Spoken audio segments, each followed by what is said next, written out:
وعلیکم السلام ورحمۃ اللہ وبرکاتہ۔ محترم بھائی جانا، آپ نے یہ لکھا ہے کہ مدلس راوی کی انواعی روایت کی سماع کی تصریح کا کیا طریقہ کار ہے، یعنی کس طرح معلوم کریں گے کہ یہ انواعی روایت کی سماع کی تصریح موجود ہے یا نہیں؟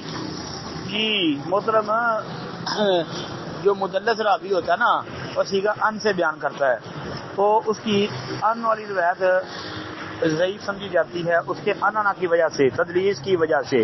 اب تو یہ دیکھا جائے گا کہ جو وہ تدلیس ہے نقص کس طرح ختم ہوگا، اس کا طریقہ یہ ہوگا کہ جب وہ سمیتو کہہ کے حدیث بیان کر دے یا اخبارنا حدثنا کہہ کے حدیث بیان کر دے، یعنی یہ اخبارنا حدثنا سمیتو وغیرہ یہ حدثنی یہ سماع کے صیغے ہوتے ہیں جی۔ تو یہ سیگے اگر استعمال کر لیتا ہے تو پھر اس کی جو ہے وہ روایت ان والا مسئلہ ختم ہو جائے گا۔ تو ایک بات تو یہ ہے۔ دوسرا یہ ہوتا ہے کہ بعض اوقات مدلس راوی جو ہوتا ہے نا، اس کی کچھ خاص راویوں سے روایت جو ہے وہ سماع پر معمول ہوتی ہے۔ مثلا مثال کے طور پہ قتادہ مدلس ہے، تدلیس کر رہا ہے، اور قتادہ کے حوالے سے یہ بات یاد رکھیں کہ جب شعبہ بیان کریں گے نا، امام شعبہ رحمۃ اللہ علیہ وہ کہیں گے نا شعبہ قتادہ سے حدیث بیان کرے، تو پھر وہ روایت جو ہے نا وہ سماع پر محمول ہوگی، چاہے قتادہ سماع کی صراحت کرے یا نہ کرے۔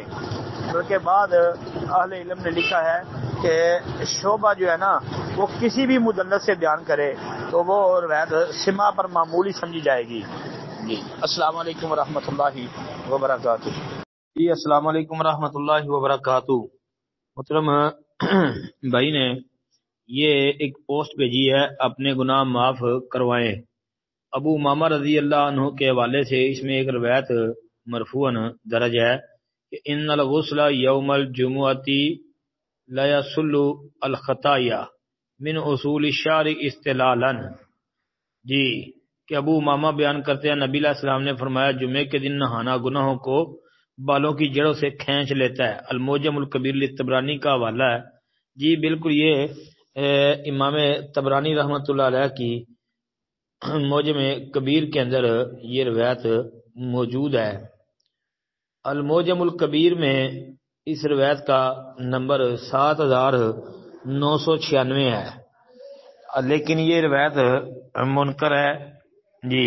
اس سند میں ایک تو مسکین ابو فاطمہ راوی جو ہے اس پر جرح ہے، دوسرا اس میں ان الحسن ان ابی امامہ حسن بصری جو ہے وہ مدلس ہے، ان سے بیان کر رہا ہے۔ تیسرے نمبر پہ حسن بصری کا ابو امامہ باہری رضی اللہ عنہ سے صراحت کے ساتھ سماع جو ہے فی الوقت میرے پاس نہیں ہے جی۔ اور اہم بات امام ابو حاتم رحمۃ اللہ علیہ نے جو ہے اپنی کتاب الحدیث میں 570 نمبر پر کہا ہے کہ ھذا منکر، اور 608 نمبر حدیث کے تحت ھذا حدیث منکر یہ بھی ذکر کیا ہے۔ تو لہذا یہ حدیث جو ہے بیان کرتا طبرانی کبیر والی یہ منکر ہے، ثابت نہیں ہے جی۔ السلام علیکم ورحمۃ اللہ۔ وعلیکم السلام ورحمۃ اللہ وبرکاتہ۔ محترم بھائی کا سوال، جو شخص قرآن کو نغمہ اور عمدہ آواز میں نہ پڑھے وہ ہم میں سے نہیں۔ محترم بھائی، صحیح بخاری اور حدیث کی کئی کتابوں میں حدیث ہے۔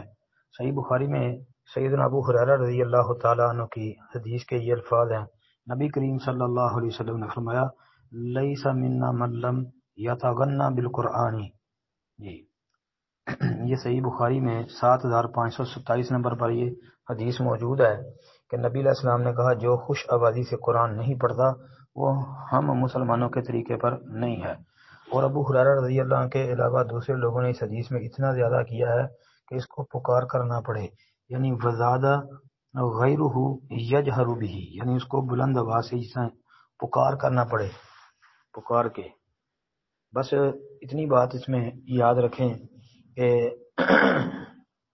یہ جو ہے نا نغمہ اور عمدہ، اس کی بجائے یہ کہہ لیں حسن صوت، یعنی خوبصورت آواز کے ساتھ جس نے قرآن نہ پڑھا، خوبصورت لہجے کے اندر قرآن نہ پڑھا، خوبصورت تلفظ کے ساتھ قرآن نہ پڑھا، وہ ہم میں سے نہیں ہے۔